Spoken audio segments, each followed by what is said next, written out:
보통 결투라 하면 남성과 남성이 대결을 하는 것이라고 당연히 알고 있었는데 귀족 영해들끼리 결투를 하는 경우가 있었어요? 많지는 않고요. 지극히 예외적인 사례가 있는 거죠. 아마 머리끄댕이 잡고 싸울 수는 있는데 유럽의 결투는 기본적으로 무기를 쓰잖아요. 뭐 동양에서는 싸움 잘하는 사람들은 기본적으로 이제 주먹, 완력, 뭐 발차기. 근데 서양에서는 그런 걸로 유명한 사람들은 없고 누가 칼을 더 잘 쓰느냐 그게 훨씬 더 중요하고 나중에 이제 화약 무기 등장하고 나서는 이제 총싸움. 뒤돌아서서 예, 뭐 건맨. 네. 근데 사실 건맨들 싸움은 좀 과장이 좀 헐리우드가 너무 미화를 많이 해놨고 실제로 그 시기에 총들은 이게 완성도가 떨어져서 실제로 총에 맞아서 죽는 사람만큼이나 자기가 쏜 총이 폭발해서 손이 날아가는 사람들이 더 많았다고 그러거든요. 유럽에 이제 총 나오기 전에 이제 귀족 여성들은 남자들이 그러고 다니니까 그리고 일부 여성 귀족들 경우에는 어렸을 때부터 이제 아버지한테 기본적인 칼 다루는 법을 배운 사람들도 있었을 여성분들도요? 거고, 예. 근데 기록상 그렇게 많지는 않아요. 아니, 그 있다는 것 자체가 예, 놀라워요. 있긴 있어요. 네. 있긴 있는데 왜 싸울게요? 남자 때문에 싸웠나요? 예? 사랑 때문에. 네. 아니 여성분들끼리의 어떤 정치적인 대립이나 뭐 이런 게 아니라 사랑하는 남자를 두고요? 정치는 기본적으로 오랫동안 전통사회에서는 남성 영역이기 때문에 그거 갖고 싸우지는 않고요. 여성들이 싸우는 경우는 이제 연적 때문에 사랑 싸움하는 경우가 이제 제일 많고 비중으로 따지면 하나는 자존심 때문에 싸운 경우가 제가 알고 있는 거는 메테르니라고 있잖아요. 빈 체제 만든 오스트리아 제상 메테르니 여성 귀족이 이제 파울리네 메테르니라는 여성이 있는데 킬만스의 그 백작 부인하고 이제 싸웠대요. 싸우는 이유가 뭐냐면 박람회를 하는데 거기 이제 꽃장식을 했는데 킬만스의 백작 부인이 꽃장식이 이게 뭐냐라고 한마디 했던 모양이에요. 여기에 열이 팍 받은 거지. 그래서 이제 메테르니 야 너 이리 와봐. 그래서 칼을 갖고 싸웠대요. 근데 이 결투를 하다 보면 증인들이 쓰고 가운데 이제 심판 같은 역할을 하는 사람이 있잖아요. 근데 심판 같은 역할을 하는 사람이 루빈스카 남작 부인이라고 하는 여성인데 의사였나 봐요. 근데 칼싸움 하다 보니까 이 시기만 해도 초보적인 의학 지식을 좀 갖고 있었겠죠. 그래서 폐혈증으로 이제 죽는다는 거를 알았던 거야. 총과 함께 저희 옷감이 안으로 들어가잖아요. 그렇죠. 이제 그걸 제대로 안 꺼내면 이제 상처 부위가 이제 썩어서 이제. 근데 칼도 이제 똑같을 거다. 그래서 뭘 제안하냐면 야 칼싸움하다가 자칫하면 해서 옷감 이 속으로 들어가면 큰일 나니까 벗어.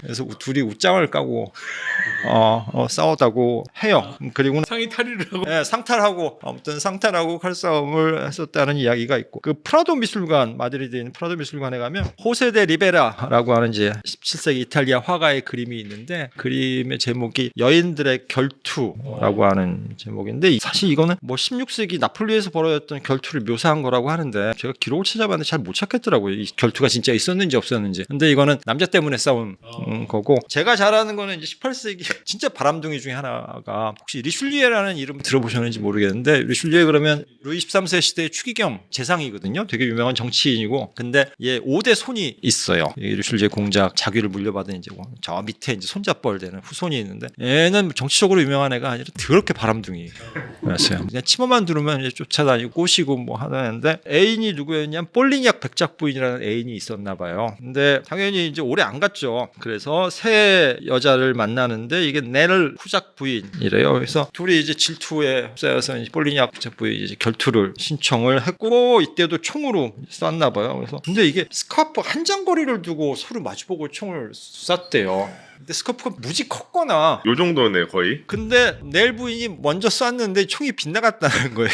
이 스카프 한 장거리에서 어떻게 빗나갈 수 있는지 모르겠는데. 근데 그 다음에 발사한 이 폴리니아 백작 부인의 총이 이제 팔을 관통했고 피를 흘리는 걸 보고 난 이제 복수를 잃었다 이러면서 이게 내 남자를 빼앗은 대가다 이 XX야라고 이렇게 좀 내려다 보는데 막 피를 흘리고 있으니까 이제 친구들이 와서 이제 상처 지혈을 하고 있을 거 아니에요. 근데 거기다 대고 내가 저기 있었으면 심장을 그냥 아예 뜯어버렸을 텐데. 진짜 표독한 거죠. 그런 얘기를 했다고 하는데 넬은 나중에 살긴 살아요. 상처 치료하고 살긴 사는데 결국 이제 폴리니악이 복수에 성공을 하긴 하는데 그 이유가 뭐냐면 넬하고 이 줄리의 공작하고 관계가 이제 곧 끝나요. 왜냐하면 딴 여자가 생기거든. 그 정도의 에피소드들이지 사실 여성들의 결투는 뭐 흔한 일은 아니에요. 결투라는 게 그러니까 듀얼이 사실은 막 이렇게 영화처럼 막 진짜 죽이는 것이 아니라 대부분은 상징적으로 해서 자기 자존심 지켜놓고 넘어가는 건데 가장 최악의 결투가 이 프랑스 프랑스 때문에 일어났는데 러시아에서 푸시킨. 맞아요. 푸시킨이 죽었어요. 그렇죠, 그렇죠. 러시아 최고의 문화 아닙니까? 사실 대부분의 결투는 부인끼리가 아니라 여성을 두고 남자끼리 싸우는 게 대부분인데 이 푸시킨이 원래 흑인 혼혈이지 않습니까? 워낙 글을 잘 쓰고 하니까 인기가 좋았는데 부인이 되게 미인이었다고 합니다. 그래서 사방에서 이제 왜 그걸 플러팅이 왔겠죠. 근데 그 중에 한 명이 프랑스 사람 단첸코라는 사람이 이제 해가지고 결투를 신청했어요. 푸시킨이. 그러면 이제 러시아에서 아까 말처럼 잘해봤자 여기 바닥에 몇 번 쏘든지 아니면은 스쳐나가게 맞고 5점 스치고 끝내야 되는데 단첸코는 이게 의사소통이 안 됐나 봐요. 진짜 죽여야 되는구나. 아니면 내가 죽는구나. 진짜 싸서 맞춘 거예요. 이 사람을. 푸시킨을. 그러니까 이게 부상도 아니고 그냥 사람을 죽여가지고 아마 최악의 그러한 결투로 남아있는데 실제로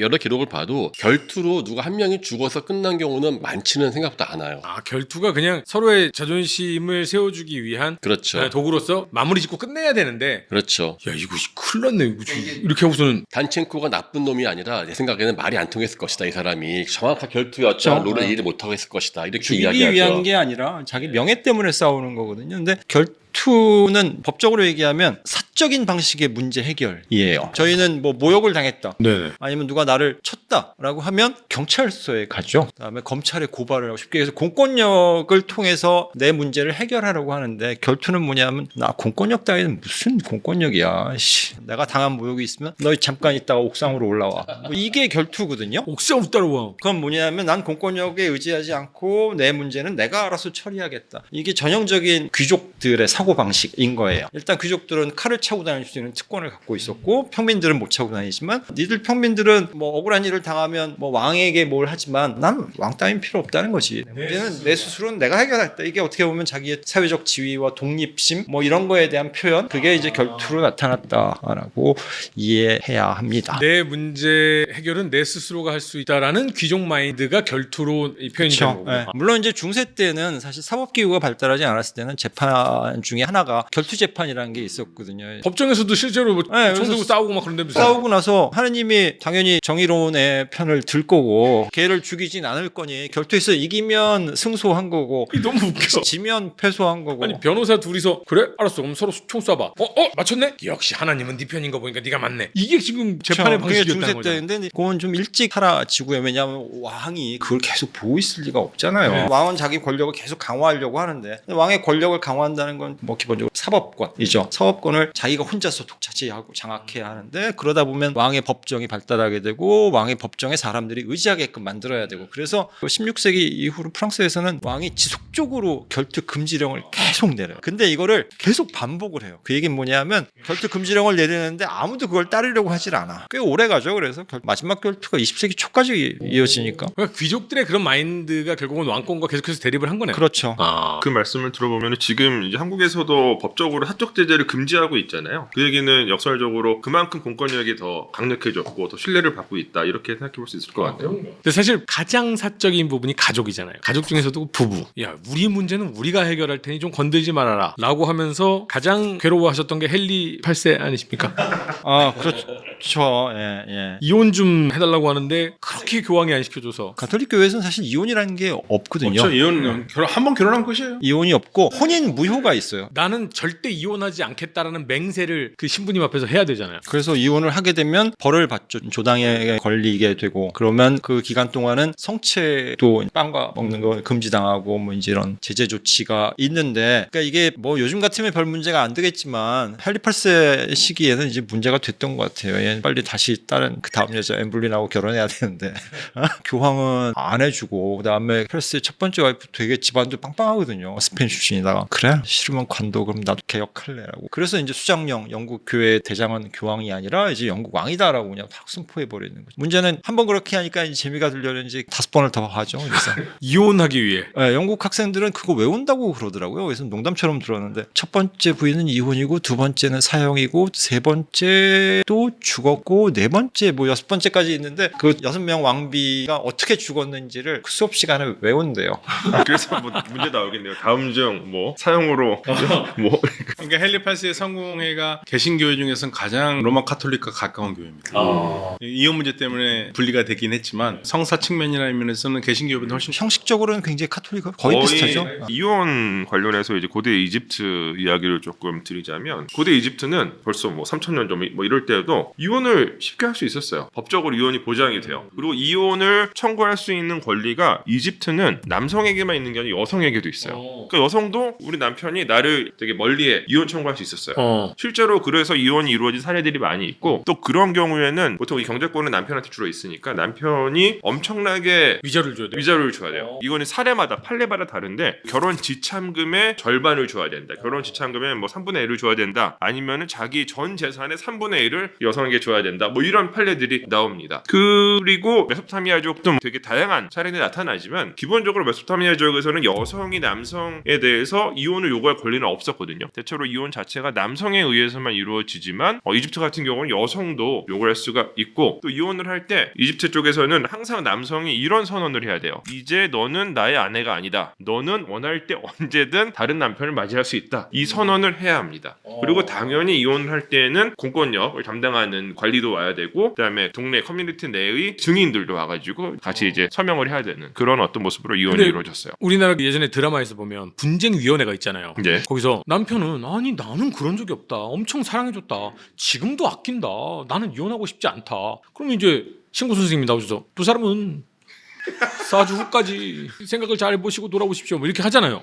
그러면 이렇게 만약에 남편이 안 한다고 하고 난 이 사람을 지금도 사랑한다 이러면은 이혼이 안 되는 거 아니야? 그럼 보통 이제 관리들이 와서 조정을 해주죠. 아 그러면 진짜 그런지 확인도 하고 그렇죠. 이제 설득도 그러니까 하고. 이제 재판이 벌어지는 거예요. 탈무드에서는 모든 이혼 권한은 남성에 있습니다. 그래서 남자가 여자한테 이혼을 얘기를 하고 이혼장을 써서 나는 너하고 이혼을 하니까 너는 이 시간부터 다른 유태인 남성과 이혼해도 좋다라는 거를 이혼장을 여성 손에 쥐어주면 끝이에요. 그런데 이제 탈무드에 그게 나옵니다. 그런데 내가 이혼장을 써가지고 받아가지고 아내한테 주려는데 아내가 자고 있습니다. 그럼 어떻게 해야 됩니까? 그럼 자고 있는 여성의 손에 놓으면 그거는 무효지만 여성이 그 순간 깨가지고 이게 뭐예요 하면은 이혼이 성립한다. 아내가 지붕에서 일하고 있습니까? 어떡합니까? 던져라. 이혼장이 지붕에 닿는 순간 이혼이 성립한다. 그 남성이거든요. 그러면 이제 이혼하는 이유가 뭐냐? 하느님을 믿지 않을 때, 아내가 품행이 방장치 못할 때, 부모님을 잘 모시지 않을 때 여러 가지 이유가 있어요. 그다음 이제 기가 막힌 조건이 하나 있습니다.